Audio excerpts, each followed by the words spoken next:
자, 16페이지 한번 펴보십시오.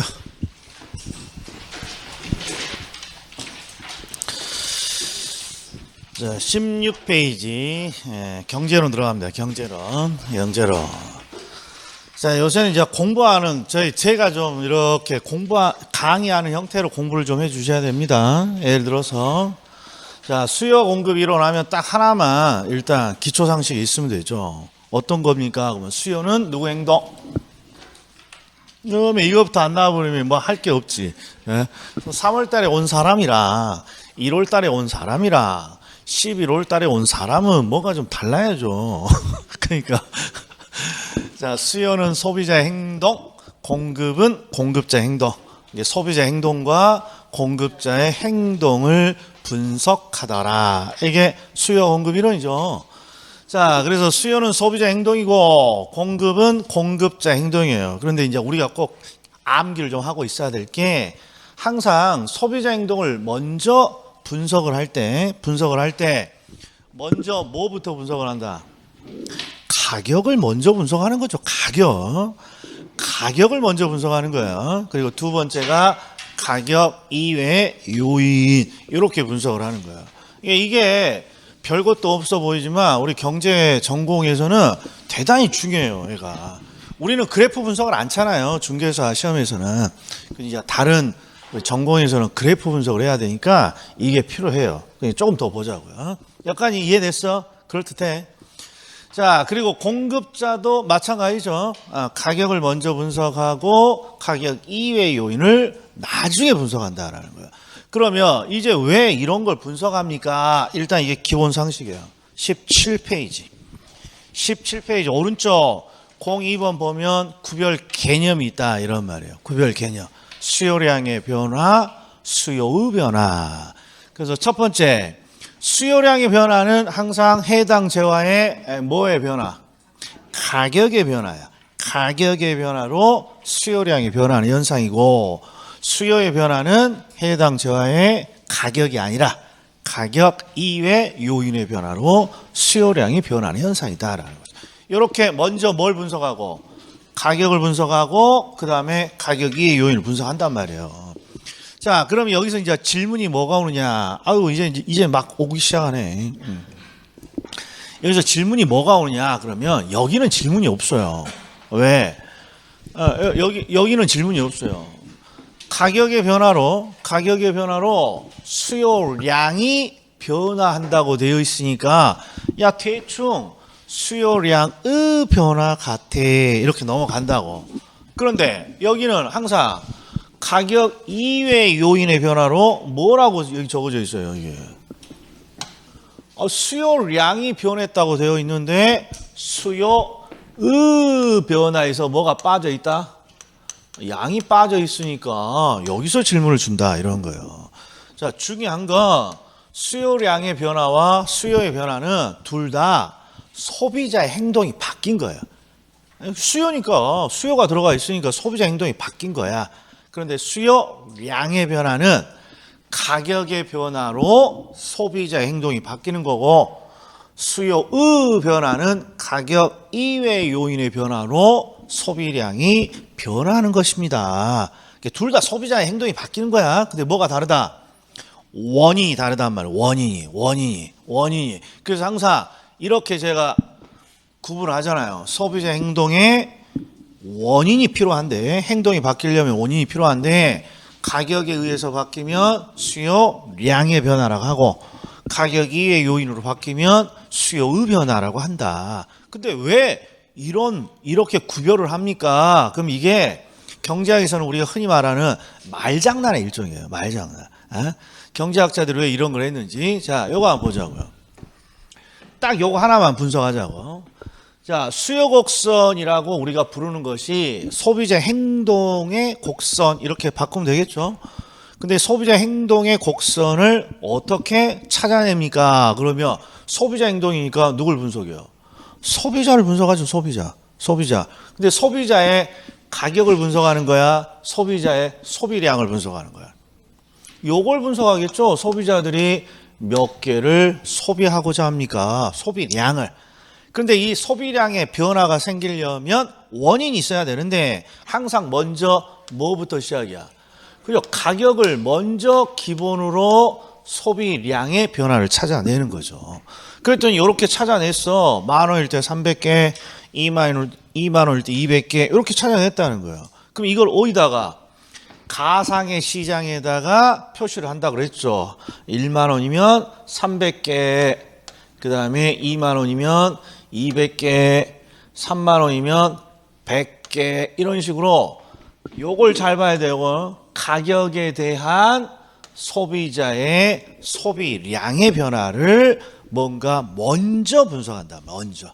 그리고 요렇게 소비자 행동을 분석하면 이대로 놔두면 없어 보이니까 항상 뭘 끊는다고? 연속성을 주기 위해서 이렇게 요걸 연결하면 이게 수요 곡선이 되는 거예요. 소비자 행동 곡선. 근데 제가 하고 싶은 게 뭐냐 그러면 이 수요 곡선은 소비자 행동을 나타내는 건데 어떤 원인에 대한 소비자 행동입니까? 그러면 가격이잖아. 가격이 10,000원일 때 300개, 2만 원일 때 200개, 3만 원일 때. 그리고 여기 뭐라고 돼 있어? 여기 가격이라고 돼 있잖아요. 이 가격에 대한 행동을 뭔가 표시한 거란 말이에요. 가격에 대한 행동을. 그러면 이제 가격이 바뀝니다. 가격이 바뀝니다. 가격이 바뀝니다. 그러면 어떻게 이동을 해야겠어요? 곡선 내부에서의 이동이 나타난다라는 거죠. 그래서 소비자가 가격이 10,000원이면 여기, 가격이 2만 원이면 여기, 가격이 3만 원이면 여기 곡선 내부에서 이동이 나타나는 거죠. 그런데 이제 가격은 이제 분석이 끝났어. 가격이 딱 분석이 끝났어. 그러면 지금 현재 가격이 얼마니 봤더니 2만 원이야. 가격의 변화를 분석을 했고 2만 원 현재. 그럼 지금 소비자가 이제 여기에 이렇게 소비를 하고 있겠죠. 그러면 이제 가격은 이제 2만 원으로 딱 고정되어 있다고 가정을 하고 가격 2의 요인을 분석하는 거예요. 대표적인 게 소득의 증가라고 해보자고. 소득의 증가. 분명히 가격이 아닌 다른 원인이 발생한 거죠.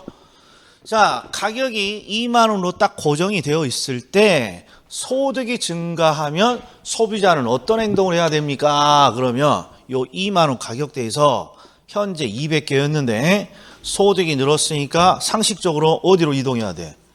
우측으로 이동해야죠. 우측으로. 이쪽이 양이 늘어나는 쪽이니까. 근데 양이 늘어나는 쪽이니까 우측으로 이동을 할 때 가격이 지금 고정되어 있다라는 전제로 다른 걸 분석하는 거잖아요. 그러니까 소비자가 요 가격대를 따라서 이렇게 양을 늘리는 형태로 나타나는 거예요. 그러면 소비자의 요 수요 곡선은 항상 그림자처럼 소비자를 따라다니는 거예요. 그러니까 소비자가 이동을 하면 마치 수요 곡선 자체가 우측으로 변한 듯한 행동이 보이는 거예요. 그러니까 제가 강조하고 싶은 건 가격 이외의 요인은 어떤 식으로든지 곡선 자체가 이동하는 형태로 나타난다라는 거죠. 자체가. 그리고 반대로 소득이 감소합니다. 그러면 여기서 이렇게 왼쪽으로 이동을 해야죠. 왼쪽으로 이렇게 좌측으로. 그래야 양이 줄어드는 거니까. 그러면 이렇게 소비자가 이동을 하면 똑같이 수요 곡선 자체가 이동을 하는 형태로 나타난다는 거예요. 그래서 여기까지 이게 딱 머릿속에 어느 정도 정리가 되면 이제 이걸 알아야 되는 거예요. 아니 왜 소비자들은 가격의 변화로 소비자의 행동이 바뀌는 거랑 가격 이외의 요인으로 소비자 행동이 바뀌는 걸 구별합니까? 그러면 가격이 바뀌면 항상 곡선 내부의 이동으로 뭔가 그래프가 표시돼요. 우리는 그래프 분석을 안 하지. 그러니까 이게 눈에 안 띄는 거야. 그런데 그래프 분석을 하게 되면 곡선 내부의 이동으로 나타나요. 그리고 쉽다고. 요 수요 곡선은 뭐에 대한 반응이야? 뭐에 대한? 가격에 대한 반응이니까 가격이 바뀌면 요 사이에서 왔다리 갔다리 한다라는 거야. 자, 그리고 이제 가격 이의 요인은 항상 뭐가 고정돼 있다. 그렇죠. 가격이 일단 2만 원이면 2만 원으로 딱 고정시켜 놓고 이제 다른 걸 분석하는 거예요. 다른 걸. 그럼 어떤 일이 벌어집니까? 곡선 자체가 이제 곡선을 따라서 가격대를 따라서 소비자가 가격대를 따라서 이동을 하니까 곡선 자체가 우측이나 좌측으로 이동하는 형태로 뭔가 표시가 된다는 거예요. 그래서 우리 요 곡선 자체 이동 밑을 보면 곡선이 우측으로 이동합니다. 그러면 이걸 우리는 소비가 늘어나는 쪽에 변하니까 수요의 증가라고 부르고, 좌측으로 이동합니다. 그러면 우리가 이걸 수요의 감소 이렇게 부른다라고 되어 있죠. 뭐가 없어? 요거 없잖아. 그러니까 이런 거 하나씩 적어 놓으란 말이에요. 적어 놓으시라고. 자, 그래서 가격은 곡선 내부를 따라서 이동을 하고, 가격 이외의 요인은 곡선 자체가 이동하는 형태로 나타난다가 요거 딱 하나만 알면 돼. 딱 하나만. 그러면 이제 우리가 시험에 나올 내용을 배우는 건 이미 끝났다고. 자, 공급량의 변화와 공급의 변화도 똑같다. 일단 똑같이 공급자의 행동이 바뀌는 건 똑같아. 근데 가격으로 바뀌면 공급량의 변화, 가격 이외의 요인으로 바뀌면 공급의 변화. 그리고 왜 이렇게 나눕니까? 그러면 형태가 달라. 가격에 의해서 행동이 바뀌면 곡선 내부의 이동, 가격 이외의 요인으로 형태가 바뀌면 곡선 자체 이동, 이러니까. 그래서 암기는 쉬워. 암기는. 자, 요걸로 합시다. 여기도 시험 많이 나오니까. 가격에 의해서 행동이 바뀌어. 그러면 가격 두 글자잖아. 이게 조금 늘려서 수요량의 변화 이렇게 부르고, 가격 이외의 요인으로 행동이 바뀌면 길잖아. 가격 이외의 요인. 그래서 줄여서 수요의 변화 이렇게 이름을 부른다는 거예요. 말장난이야. 그런데 왜 이런 식으로 구분합니까? 그럼 뭐라고 해줘야 돼? 항상 이 수요 곡선 자체가 뭐에 대한 행동이야? 가격에 대한 행동이니까 가격이 바뀌면 곡선 내부를 따라서 이동하고요. 그리고 가격 이외에 다른 요인이 바뀌면 곡선 자체가 좌측이나 우측으로 이동하는 형태로 나타나니까 그래요. 이렇게만 해주면 된다는 거예요. 야, 이게 뭐 이렇게 힘이 없어? 뭔가 이렇게 뭐 감흥이 없어. 쉬워서 그러는 거죠. 자, 그럼 이제 봐. 우리가 해야 될 거 다 한 거야. 다 한 거야. 자, 16페이지 왼쪽 봐요. 16페이지. 16페이지. 여기 보면 수요와 공급 이론의 출제 패턴이 있죠. 출제 패턴. 자, 여기 일단 기본 개념은 가끔 나와. 가끔. 그리고 요 두 개가 시험에 거의 매년 나와. 근데 소비자의 행동, 공급자의 행동이라는 게 무엇입니까? 그러면 제가 항상 요걸 말했죠. 소비가 느니, 쭈니, 요게 소비자의 행동 변화고, 공급이 느니, 쭈니, 이게 공급자의 행동이야. 근데 이제 찍어봐. 소비자의 행동, 공급자의 행동 변화인데, 항상 먼저 가격을 분석하고 그 다음에 가격 이외의 요인을 분석하잖아. 그럼 시험에 요 놈이 더 잘 나오겠어? 요 밑에가 더 잘 나오겠어? 찍어봐. 이건 정답 없으니까. 이게 당연히 잘 나오겠지. 왜 가격 이외의 요인은 가격만 아니면 되니까 5만 7천여 개를 사례를 줄 수 있는 거니까. 얘는 딸랑 하나잖아. 딸랑 하나. 그리고 가격에 대한 소비자 행동 이런 게 뭘까요? 그러면 이게 뭐예요? 한 장을 넘겨봐. 18페이지에 04번만 뭔가 체크가 돼 있잖아 지금. 왜 이렇게 체크 하나도 안 돼 있어? 04번도. 04번만 체크가 돼 있잖아요. 이걸 딱 봤더니 수요의 법칙을 봐봐. 수요의 법칙. 음이 가격 변화로 시작하네. 가격 변화로 누구의 행동? 그치, 요거잖아, 요거. 가격의 변화로 소비자 행동이 어떻게 됩니까? 이걸 우리는 뭐라 부른다? 수요의 법칙이라고 한단 말이에요. 이게 가격이 가장 기본이 되는 거니까 가격에 대해서 소비자가 어떻게 행동을 하느냐, 이걸 아예 법칙이라고 부른다고. 그리고 우리가 알고 있죠. 가격이 오르면 소비자들은 노 땡큐라고 하니까 소비량을 줄이고자 합니다. 그래서 가격과 소비량은 비례 관계, 반비례 관계. 반비례 관계라고 부르고, 공급의 법칙은 의미가 가격 변화에 대한 공급자의 행동 변화. 근데 공급자는 반대죠. 가격이 오르면 공급자는 땡큐라고 하죠. 이윤이 늘어나니까. 그래서 공급량을 늘리옵니다. 이렇게. 이게 공급의 법칙.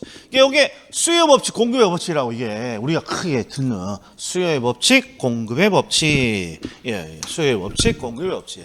자, 그럼 이제 어디로 가? 바로. 우리 기본은 했어. 요 정도만 알면 문제 다 풀어. 요 정도만 알면. 어디로 간다? 22페이지. 이게 매년 한 문제라고. 매년 한 문제. 매년 한 문제. 즉 딱 봤더니 뭘 구분하라는 것 같아. 수요가 느니 쭈니 소비자 행동 변화, 공급이 느니 쭈니 공급자 행동 변화. 그리고 수요 와가 아니라 계속 수요 변화 같아, 수요량의 변화 같아. 느낌이 수요 변화의 종류잖아요. 공급 변화의 종류고. 그래서 여기는 항상 뭘로 시작하는 거냐? 요걸로 요거야, 요게 매년 나온다는 거야, 요게. 가격 이의 요인을 주고 소비자와 공급자 행동이 어떻게 바뀌느냐. 그래서 22페이지에는 수요의 증가, 수요의 감소 옆에 뭐라고 적어져 있어? 뭐라고? 여기. 가격 이외의 요인. 이 문구가 적어져 있죠? 그렇죠. 가격 이의 요인을 준다는 거야. 그래서 이렇게 가격의 요인을 주고, 이 가격의 요인이 바뀔 때 소비가 느니 쭈니, 요거 구분 안 하는 게 매년 나온다고. 매년. 작년에 나왔겠어, 안 나왔겠어? 안 나왔어. 그러니까 올해 100%야 100% 나왔나? 헷갈리네. 아니야, 작년에는 안 나왔어. 100%야 100%. 그러니까 올해 조심해야 돼. 그런데 대부분은 상식으로 해결돼. 상식으로 봅시다.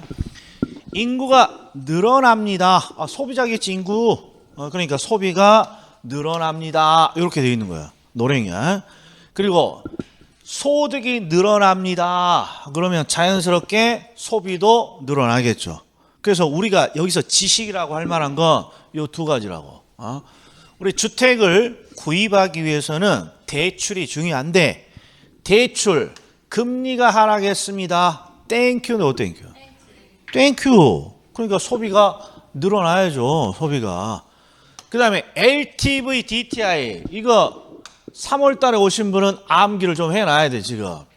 LTV, DTI가 나오면 항상 대출 금액을 결정하는 기준이에요. 요거 하나는 기억해야죠. 요 두 개가. 요 정도가 지식이지.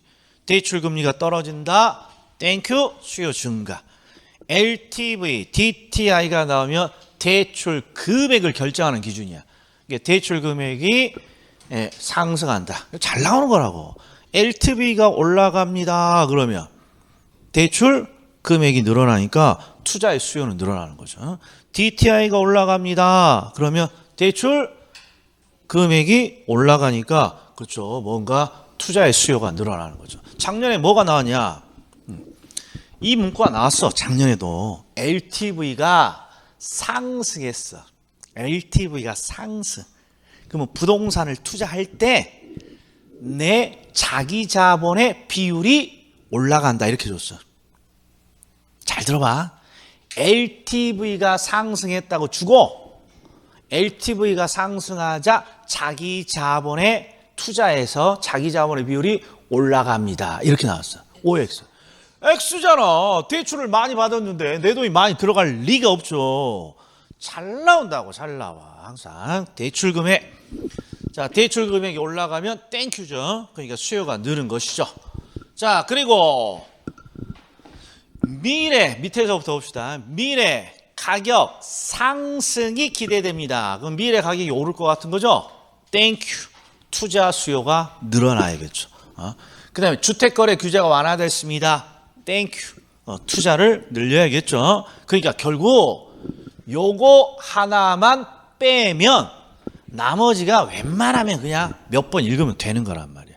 그래서 우리는 뭘로 일단 확인을 한번 해봐야 돼. 대체관계하고 보완관계가 그래서 중요하단 말이에요. 근데 얘는 어디니? 그러면 두 장 앞으로 19페이지. 두 장 앞으로 19페이지. 자, 19페이지에 보면 관련 재화의 가격에서 대체재 보완재가 있죠. 대체재 보완재. 여기 무슨 한 페이지나 내가 정리해 놨잖아요. 미쳤어. 나 내년에는 그냥 이거 다 없애버리고 시험에 자주 나오는 거 딱 하나 맨 밑에 있는 표 있죠. 요거 하나만 제가 넣어 놓을 거예요. 이게 뭔가 체크되어 있는 게 맨 밑에 표잖아. 양쪽에 콜라, 사이다, 치킨, 맥주 요거 하나 보자 이런 거예요. 자, 대체관계와 보완관계를 제가 이렇게 설명했어요. 라면. 자, 여기에 있는 상품은 라면이라는 상품으로서 대체관계에 있는 재화입니다. 그럼 다 뭐한 재화라는 거야? 비슷합니다. 비슷한 재화로 취급돼요. 이런 뜻이죠. 그 다음에 우리가 19금 버전으로 1월달에 담배도 나왔어. 담배. 여기에 있는 게 수많은 재화가 있지만 다 담배로 다 비슷한 재화예요. 그 다음에 19금 버전으로 또 뭐? 술. 다 비슷한 재화예요. 이런 거죠. 자, 그런데 중요한 건 대체관계는 여기에 있는 상품들이 술이라는 상품으로 다 대체관계에 있습니다. 이 말은 유사한 재화라는 뜻이에요. 이건 전혀 의미가 없다고. 우리는 누구의 행동을 분석해? 그렇죠. 출제자가 여기에 있는 재화가 대체관계야. 이렇게 주면 우리가 분석하는 것은 누구의 행동이라고? 소비자가 어떤 행동을 하느냐. 이게 우리의 출제의 목적이라고. 그럼 다 비슷한 재화예요. 비슷한 재화. 그러니까 소비자가 어떤 행동하고 있어? 어떤 행동? 항상 대체관계는 다 비슷한 재화니까 이 수많은 재화를 다 사는 게 아니라 소비자는 이들 중에 마음에 맞는 하나를 선택합니다. 대체관계가 딱 떠오르면 야, 다 비슷한 재화지? 그러니까 하나를 선택하는 거야. 이거 하나만 기억하면 되죠. 하나를 선택합니다. 자, 그런데 이제 의문이 떠. 공부하다 보면. 야, 미스터 우기 분명히 여기에 있는 재화는 출제자가 다 대체관계입니다. 유사한 재화입니다. 이렇게 말을 하면 이 중에 우리는 비슷한 놈이니까 하나만 선택을 해갖고 오는 게 경제학입니다. 하나를 암기하고 있는데 내가 마트에 갔어. 누가 집에서 라면을 좀 사갖고 오라 해서 마트에 갔어. 그랬더니 세상에 장바구니에다가 신라면 하나 집어넣고 그리고 또 여기 봤더니 짜파게티요. 사천 짜파게티 요새 굉장히 인기입니다. 한번 드셔보세요. 자, 짜파게티 별로 안 좋아하는데요. 사천 짜파게티 환장합니다. 짜파게티 이렇게 하나, 이렇게 두 개 선택해갖고 왔다는 거야. 그럼 왜 그래? 비슷한 재하면 하나만 선택한다고 나는 배웠는데 나는 왜 마트 갈 때마다 신라면하고 짜파게티를 사갖고 오냐 이런 거야. 또 봐. 나는 말이야 술을 사러 갔어. 근데 여기가 다 대체관계래. 그럼 내가 아는 상식은 하나만 선택해야 되는 건데 나는 꼭 장바구니에다 일단 뭐 하나 담고 소주 하나 담고 또 뭐도 담어. 맥주도 하나 담고 오늘 가서 바로 먹게 막걸리도 한 병 담고 왜 이렇게 담아갖고 오냐. 하나를 선택하는 게 아니라. 그러니까 우리가 실생활에서는 소주하고 맥주를 같은 재화라고 보는 거야? 서로 다른 재화라고 보는 거야? 그렇죠. 다른 재화라고 보니까 소주에서 하나, 맥주에서 하나 이렇게 선택해갖고 온다는 거야. 실무적으로는. 라면도 봐요. 우리가 상식적으로 끓여 먹는 라면하고 우리가 볶아 먹는 이 라면하고 같다고 보는 소비자가 어디 있어? 그렇잖아요. 그러니까 여기서 요 끓여 먹는 라면의 종류에서 하나를 내가 선택하고 요 짜파게티를 위해서 하나를 이렇게 선택한다는 거죠. 그래서 제가 조심해야 될 건 내 상식으로 답을 하지 말고 출제자가 여기에 있는 재화는 다 대체 관계에 있습니다. 그러면 내 생각이랑 다르더라도 출제자가 뭐라고 전제를 깔았어. 야, 이것들 다 비슷한 놈이야. 그냥 받아들이라는 거야. 받아들이라는 거야. 예. 그래서 우리는 그냥 뭐만 선택하면 돼. 비슷하다고 그냥 가정했으니까. 야, 이 중에 하나만 선택하는 걸 찾아내자. 요렇게 하라는 거예요. 요렇게. 예? 카톡이 항상 와. 나는 왜 이게 두 개 선택하기 궁금한 거야. 왜 두 개 선택해갖고 오겠어? 서로 다른 재화로 보니까 두 개 선택해갖고 왔겠지. 예, 그렇죠. 아, 중요한 내용이라니까. 중요한 내용. 자, 그리고 국민 대체 관계. 사이다와 콜라를 보고 지금 이 표가 시험에 나오는데 1, 2, 3, 4번 딱 묶어. 1, 2, 3, 4. 5번, 6번은 지금 안 나온 지 7년이 다 됐어. 그래서 내년에 버려버릴 거야. 그러니까 1, 2, 3, 4만 해. 지금 엄청나게 디테일하게 찍어주고 있는 거야. 1, 2, 3, 4. 자, 그리고 출제자는 항상 요 앞을 줘. 이게 원인이야. 이건 출제자가 제시를 해. 요런 사건이 터졌다. 그리고 우리는 뭘 하는 거야? 소비의 증가 감소라는 소비자 행동을 분석하는 거야. 근데 여기는 뒤가 사이다니까 사이다를 대상으로 소비자 행동이 어떻게 바뀌느냐, 요걸 우리가 요 결과물을 우리가 분석하는 거죠. 근데 대체 관계라고 했으니까 하나만 선택하는 거야. 하나만. 선택하는 애에다가 동그라미만 쳐. 동그라미. 콜라의 수요가 늘었습니다. 그럼 뭐 선택한 거야? 이미 콜라 선택했잖아. 그럼 하나만 선택하는 거니까 당연히 여기는 소비가 줄겠네 이렇게 바로 와야 된다고. 그 다음에 콜라의 소비가 감소합니다. 그러면 선택을 안 하는 거죠. 그러면 요 놈을 선택해야지. 요 놈을. 그러니까 사이다를 선택했으니까 사이다의 소비는 늡니다. 그 다음에 콜라의 가격이 상승했습니다. 그러면 선택할 거야? 요게 줄 거야? 요거는 하지 말고 그냥 사지 마. 콜라. 그러면 선택 안 하는 거죠? 그럼 자연스럽게 사이다를 선택하는 거니까 사이다의 소비는 늘어납니다. 그 다음에 콜라의 가격이 하락합니다. 아이고, 콜라 하나 사갖고 가야겠구나. 선택을 했어. 이미 끝났네. 얘는 선택을 안 하는 거니까 사이다의 수요는 감소합니다. 그래서 동그라미가 선택을 한 재화인데 대체 관계는 동그라미가 매 줄마다 딱 몇 개만 있어. 하나만 있는 거지. 하나만. 여기서 콜라 선택. 여기 사이다. 사이다, 콜라. 그러니까 대체 관계는 하나만 선택하면 된다고. 하나만. 자, 그 다음에 보완 관계는 치킨과 맥주라고 했어요. 치킨과 맥주. 치킨과 맥주는 국민 보완 관계입니다. 이 보완 관계가 뜻하는 게 뭡니까? 그러면 항상 같이 선택을 해서 소비하는 재화예요. 아니, 왜 같이 선택합니까? 우리는 맛의 보완을 위해서, 대부분 맛의 보완을 위해서 우리가 치킨과 맥주를 같이 선택하는 거 아니겠습니까? 그래서 이걸 우리는 보완 관계라고 한다고. 근데 나는 치킨에 맥주 안 먹어요. 나는 치킨에 소주 꼭 먹어요. 맥주를 왜 먹어? 이럴 수도 있잖아. 근데 뭐라고? 출제자가 치킨과 맥주가 보완 관계라고 했으면 그냥 믿고 그냥 그대로 하라고. 출제자가 치킨하고 뭐 청산가리 뭐 이런 게 보완 관계입니다. 그럼 그렇게 풀어야지. 출제자가 준 대로 푸시라는 거야. 근데 보완 관계는 항상 어떤 특징이 있습니까? 가치 선택이야. 가치 선택. 그러니까 보셔. 치킨의 소비가 늘었어요. 그러니까 치킨을 선택했죠. 근데 항상 맛을 위해서 가치 선택이니까 같이 동그라미를 쳐줘야 돼. 그러니까 수요가 느는 거라고. 그 다음에 치킨의 소비가 감소했어요. 너 선택 안 했어. 그러면 너도 선택 안 해야지. 그러니까 소비가 감소합니다.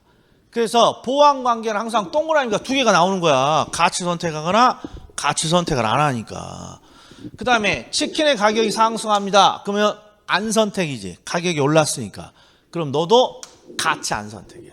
그러니까 수요 감소. 치킨의 가격이 하락했어요. 치킨 사야지. 그럼 같이 뭐도 산다.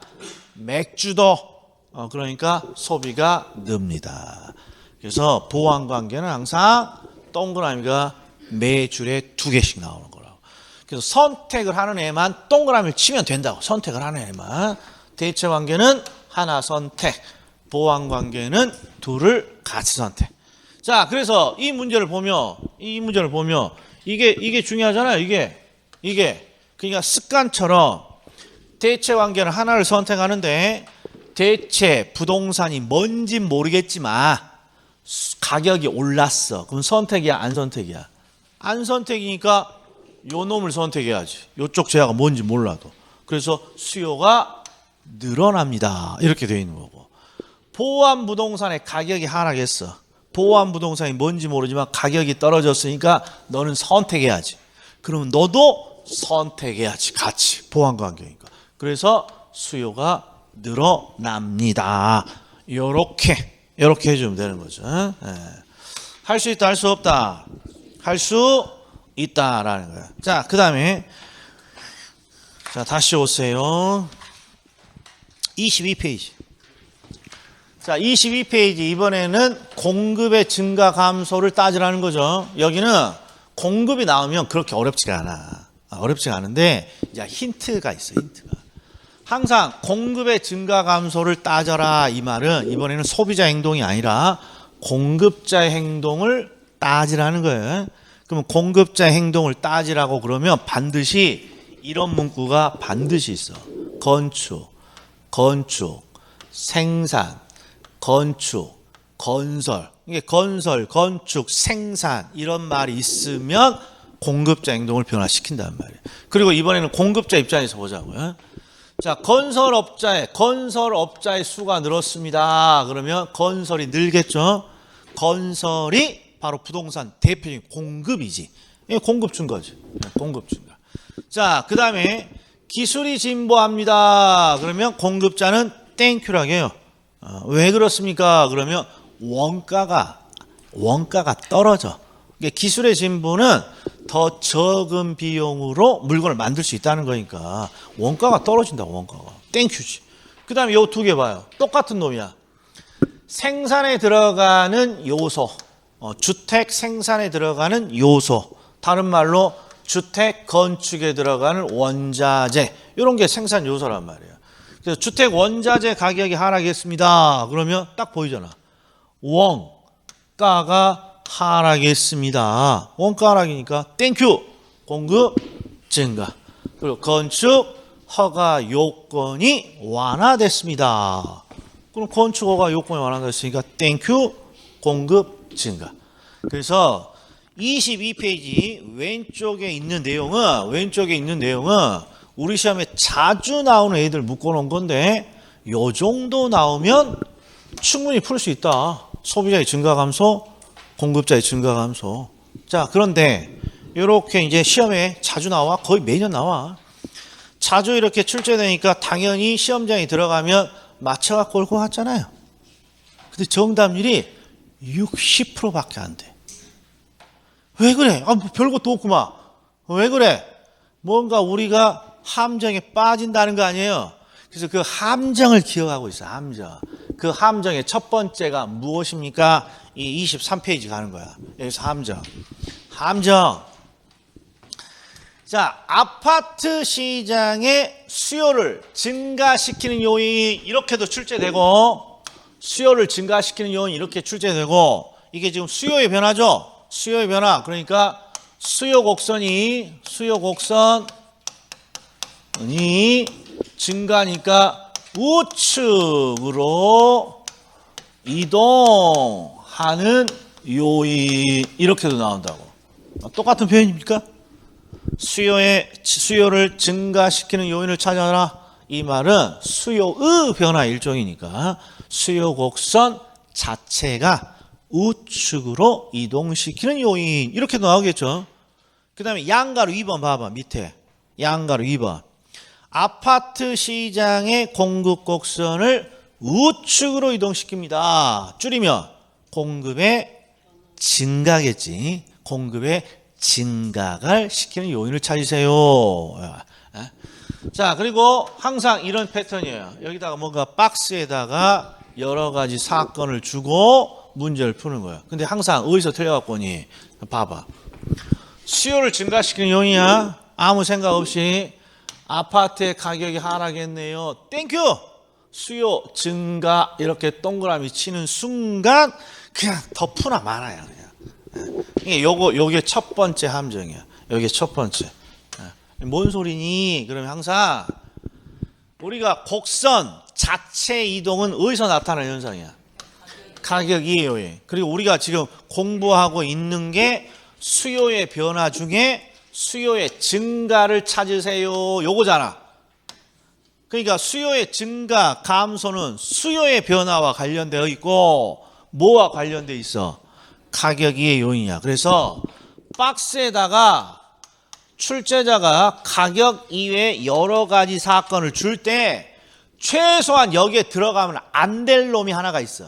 그게 바로 가격이 들어가면 안 된단 말이야. 이게. 가격은 수요량의 변화 또는 곡선을 이동시키지 않는 애라고. 그러니까 요걸 놓치면 안 된단 말이야. 요거. 그래서 박스 문제가 나오고 수요의 증가 감소를 찾습니다. 그러면 그냥 암기해야 돼. 그냥 암기. 시작이 뭘로 시작하냐? 야, 아파트 시장으로 시작한다? 아파트 시장? 그러면 아파트 시장에서 가격은 뭐야? 어떤 재화의 가격이야? 아파트의 가격이죠. 아파트의 가격.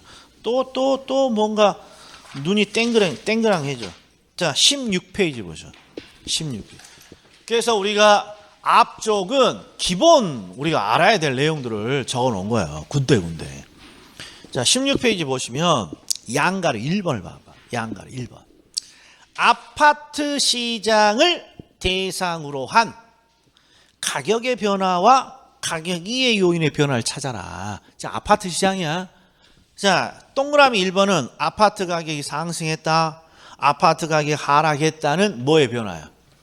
분명히 가격이 변화한 거죠. 그런데 3번을 봐봐. 아파트의 가격이 하락했다고 되어 있어. 아파트 가격 하락이 예상된다고 되어 있어요. 아파트 가격 하락이 예상된다는 건 아직 가격이 변하지 않는 거야. 그러니까 오른쪽에 뭐로 분류해놨다? 가격 이외 요인. 그리고 더 많이 틀리는 게 4번이야. 단독주택의 가격이 상승했습니다. 아니, 가격이 변했잖아요. 가격이 상승했다고 변했다고 나왔잖아요. 그런데 얘는 뭐라고 분류돼 있어? 가격 이외. 그러니까 이것만 조심하시면 된다고. 아파트 시장에서 우리는 가격이라고 하면 항상 아파트의 가격만을 말하는 거예요. 그러니까 아파트 시장이면 아파트 가격이 상승했다, 아파트 가격이 하락했다, 요것만 가격이 변해요. 그래서 제가 항상 이런 사례를 들었죠. 편의점에 물건을 사러 간다. 그럼 편의점에 수많은 가격이 붙어 있어. 뭔가 찍혀서 붙어 있어. 그 수많은 가격이 다 우리가 중요한 가격은 아니죠. 내가 초코파이를 사러 갑니다. 그러면 초코파이 가격만 의미가 있는 거지. 내가 커피를 사러 갑니다. 그러면 커피의 가격만 의미가 있는 거죠. 그러니까 나는 지금 어떤 시장을 분석해? 아파트라는 재화를 분석하니까 아파트 시장에서 가격이라는 건 아파트 가격이 상승했다. 또는 아파트 가격이 하락했다. 이것만 가격이란 말이에요. 자, 그럼 이제 봐. 이제 암기야, 암기. 자, 출제자가 박스를 딱 주고 여러 가지 사건을 줘. 그리고 소비자가 소비를 늘리는 걸 찾아라. 그러면 일단 이 박스 문제는 뭐와 연관된 문제야? 수요의 변화예요. 수요의 변화. 그래서 이 박스 안에는 뭐가 들어가면 안 돼? 가격이 들어가면 안 돼. 가격이. 그래서 습관적으로 박스가 딱 보이는 순간 분석 대상인 재화를 봐. 아파트 시장이니까 내가 분석하는 건 아파트겠네. 그러니까 여기에는 뭐가 들어가면 안 돼? 아파트 가격이 상승했다. 또는 아파트 가격이 하락했다. 이건 무조건 들어가면 안 된다는 거죠. 또 봐. 자, 아파트 시장의 공급 곡선을 우측으로 이동시키는 요인 공급으로만 바뀌었지 똑같죠? 그럼 무조건 뭘 먼저 없애줘야 돼? 아파트니까 아파트 가격이 상승했다. 아파트 가격이 하락했다는 절대 정답이 될 수 없다. 왜요? 곡선 자체를 이동시키지 않는다고. 가격의 변화는. 그래서 우리가 수요량의 변화와 수요의 변화를 미리 먼저 듣고 간 거란 말이에요.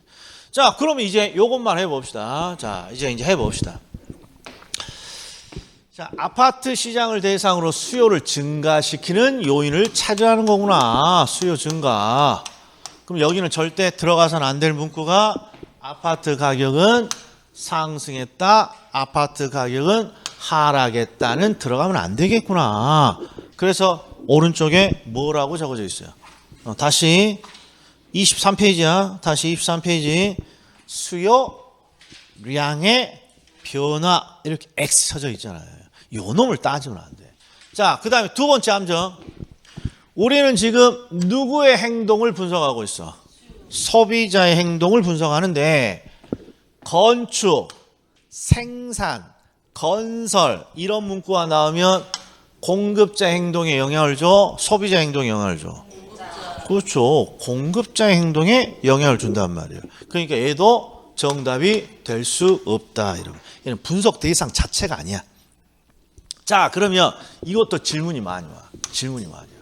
어떤 질문이 많이 옵니까? 야, 미스터 부가, 야, 건축 원자재 가격이 상승하면, 야, 주택의 가격이 오르고, 주택의 가격이 오르면 주택의 공급이 늘어나고, 주택의 공급이 늘어나면 가격이 다시 떨어지니까 주택의 수요는 다시 늘어나는 거 아니야. 이런 아주 그냥 아주 깊은 생각을 해.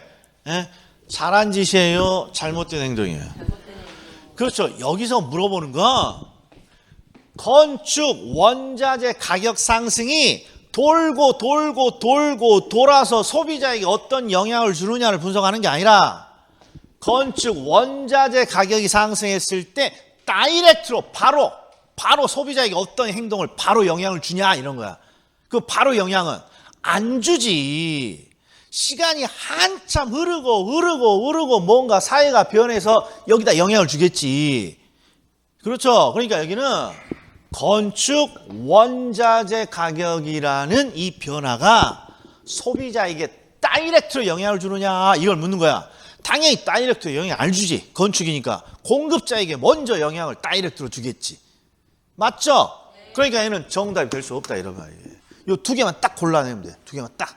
그럼 나머지는요, 그냥 상식으로 우리가 했던 것처럼. 자, 첫 번째, 핵가족화 가구 수의 증가. 그럼 소비가 늘겠네. 가구가 늘었으니까. 그 다음에 LTV, DTI는 뭐라고 번역한다고? 대출 금액. 대출 금액이 하락했습니다. No 땡큐죠? 그러니까 이거 감소지. 요거 증가고. 그 다음에 대출 금리가 상승했어요. No 땡큐 감소. 그 다음에 미래 가격 상승이 기대됩니다. 부동산 사야지. 투자해야지. 그러니까 소비 증가. 그 다음에 미래 가격 하락이 기대됩니다. 사면 안 되지. 그러니까 소비 감소. 그러니까 여기서는 지금 수요 증가가 3번, 6번 요 두 개가 되는 거죠. 나머지는 대충 감만 있으면 맞춰갖고 온다고. 또 봐요. 소득의 증가, 소비 증가 확실해. 그러니까 항상 이 형태의 문제는 요 대체 관계하고 보완 관계에서 항상 실수하는 거예요. 대체 관계, 보완 관계에서. 그럼 해봅시다. 대체 주택이 나오면 대체 관계니까 하나를 선택. 그리고 우리가 선택하는 걸 항상 동그라미 치라고 그랬어. 대체 주택의 가격이 올랐어. 선택하면 안 되네. 그러면 다른 걸 선택해야지. 이 말은 아파트의 소비 증가라는 거지. 그 다음에 보완주택의 가격이 상승했습니다. 보완이니까 가치 선택이야. 근데 보완주택의 가격이 상승했으니까 너 선택하면 안 되지. 그럼 너도 선택하면 안 되지. 가치. 그러니까 여기는 아파트의 소비 감소 이렇게 되는 거죠. 그래서 이 두 개가 수요 증가 이렇게 되는 거죠. 그래서 네 개야. 네 개. 자, 그 다음에 이번에도 박스를 주고 이번에는 공급자 행동을 분석하래. 그럼 무조건 뭐부터 없애? 가격의 변화. 그리고 가격의 변화는 두 개가 있어요. 상승과 하락. 그러니까 아파트 시장이니까 아파트 가격이 상승했다. 아파트 가격이 하락했다는 무조건 X. 네? 그리고 나머지 건설업자 수가 늘었어요. 건설 증가. 요거 공급 증가. 원자재 가격이 상승했어요. 원가 상승. 노 땡큐죠? 감소. 건축 허가 요건이 완화됐어요. 땡큐. 증가. 그래서 정답은 2번, 4번 이렇게 되는 거죠. 이게 기본적으로 몇 문제야? 무조건 한 문제라고. 무조건 한 문제. 무조건 한 문제. 무조건 한 문제. 예? 무조건 한 문제. 자, 그러면 오늘 수업 자료 02번을 한번 풀어봅시다. 자, 몇 회 기출입니까? 34회 기출이야. 자, 요거 진짜 어마무시하게 많이 틀려갖고 왔어. 제가 봤을 때 이 문제 심플해 보여? 문제 어려워 보여? 그냥 심플해 보여. 자, 그리고 뭐라고 돼 있냐? 해당 부동산 시장의 수요 곡선을 우측으로 이동시키는 요인, 수요 곡선을. 그러면 우리가 수요에 뭘 찾아라? 증가라는 원인을 찾으라는 거지. 수요 곡선 우측이니까 수요 증가. 근데 지금 우리가 지금까지 배운 거랑 뭐가 차이가 있니? 그러면 지금까지는 요걸 박스에다가 넣어서 줬잖아, 이렇게. 근데 박스만 풀어서 1, 2, 3, 4, 5 이렇게 준 거 아니에요. 그럼 해봅시다. 대출금리가 상승했습니다. 땡큐! 노 땡큐. 노 땡큐. 이거 감소야. 정답 아니지. 우리는 수요 증가를 찾는 거니까. 그 다음에 보완 항상 가치 선택이야. 가격이 하락했네요. 그럼 너 선택이지. 보완제가 뭔지를 몰라도. 그러면 가치 선택이니까 너도 가치 선택이지. 그러면 수요 증가 2번이 정답이야. 2번 정답. 이렇게. 자, 그리고 이제부터 연습해. 자, 앞으로 문제를 풀 기회는 어마무시하게 많아. 그래서 앞으로 제가 이렇게 자료를 이제 하나씩 주잖아요. 그러면 얘가 정답이야. 얘가 정답. 그 밑에 읽기만 해봐. 이게 습관을 들여야 모의고사나 실제 시험에 가서 안 읽어. 이게 항상 다 읽는 이게 자신감이 없어서 이게 혹시 아닐 수도 있잖아 하고 자신감이 없어 읽게 되잖아요. 그러면 시험장에서도 쓸데없이 읽어. 쓸데없이. 그럼 어떤 일이 벌어질 것 같아요? 아니 100분을 줘도 80문제 중에 60문제 처음 모의고사 보면 60문제 푸는데 이런 것까지 다 언제 분석해? 아예 읽지도 마. 저 공부하려고 하는데요. 하지 마. 그냥 정답, 얘가 정답 같다. 그럼 딱 정답 보고 2번 맞네. 더 이상 하지 마. 이게 습관이 돼야 돼. 앞으로 문제 풀 거 겁나게 많아. 그리고 제가 이제 간단하게 해설을 해. 자, 4번 잠깐 봐. 체크하지 말고 4번 봐. 뭐라고 돼 있어? 해당 부동산 가격이 상승했습니다. 해당 부동산이 뭔지 모르지만 지금 무슨 시장 분석하고 있어? 그러니까 여기 안에는 뭐가 들어가면 안 돼? 해당 부동산 가격이 상승했다. 해당 부동산 가격이 하락했다. 들어가면 안 되잖아. 그럼 이건 정답이 될 수 없지. 그 다음에 대체관계 봐. 손도 대지 말고. 대체관계는 하나만 선택이야. 대체재 소비량이 늘었네요. 그럼 뭐 선택이야? 나는 동그라미 칠 거야. 선택이잖아. 끝났네. 그러면 해당 부동산이 뭔지 모르지만 이쪽은 수요 감소지. 여기 선택했으니까 하나 선택했으니까 이쪽은 수요 감소. 이렇게 되는 거예요. 이게 여기서 정답 딱 찾았어요. 요거 정답 찾아오신 분이 몇 분이나 됩니까? 60%밖에 안 돼. 60%밖에. 다시 봐. 자, 해당 부동산 시장의 수요 곡선을 우측으로 이동시키는 요인. 그러면 수요 증가를 찾으라는 거야. 다른 표현이니까 수요 증가. 그리고 박스를 안 줬네. 그러니까 더 쉬운 문제야. 그냥 풀어서 줬네. 그럼 일단 들어가서는 안 될 예가 있죠. 해당 부동산이니까 해당 부동산 가격이 상승했다. 부동산 가격이 하락했다. 요 놈은 절대 찾으면 안 돼. 맨 앞에 있더라도. 그리고 해봅시다. 금리가 상승했어요. No thank you. 소비 감소. 그래, 보완제 나왔네. 보완제는 항상 가치 선택이지. 자, 보완제 가격이 하락했다고 돼 있으니까 너 뭔지는 모르지만 선택이야. 그러면 가치 요놈도 선택이야. 그러니까 요놈은 수요 증가야. 그러니까 정답 2번이구나. 그리고 혹시 모르니까 3번도 해볼까? 그러기만 해봐. 이게. 이제부터 연습이 훈련이 들어가야 돼. 훈련 들어갈 거야? 안 들어갈 거야? 들어갈 거예요. 훈련 들어가야 된다니까. 훈련. 자꾸 밑에 거 다 읽는 습관하면 자꾸 시험장에서 읽어. 훈련. 아니 공부할 때 문제 어마무시하게 앞으로 많이 풀어. 혼자 풀 때 해. 나랑 같이 풀 때는 딱 여기서 끝내는 습관을 들여. 끝내는 습관. 자, 여기까지가 한 문제. 10분 쉬었다가 두 번째 문제 갑시다.